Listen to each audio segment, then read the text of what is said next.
හොඳයි. අවුරුදු කීයක්ද ඔයාගේ පපුවේ තියෙන අසනීපේ? හරි හොඳයි. මේ මම දැන් ඔයාගේ පපුවේ තියෙන ඒ අධිස්පන්දනය සාමාන්‍ය තත්ත්වයට පත් කරනවා.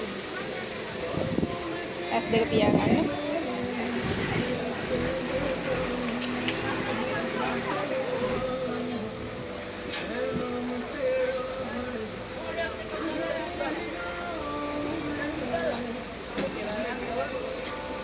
මම අන කරනවා ඒ රෝගයට ඉවත් වෙන්න.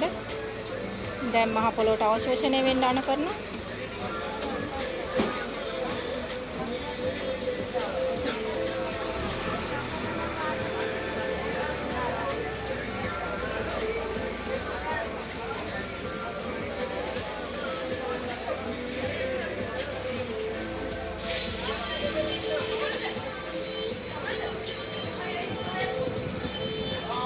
හොඳයි දැන් බලන්න ඔයාලට තිබුණු මේ පපුවේ තිබුණ අපහසුතාවය ඉවත් වෙලා තියෙන්නේ.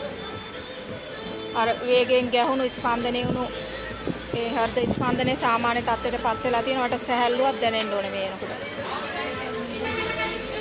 හොඳයි දෙවියන් වහන්සේ ඔයාගේ හදවතේ තිබුණු රෝගය සම්පූර්ණයෙන්ම අයින් කරලා තියෙන්නේ. ඔයාලට දෙවි පීඨයි.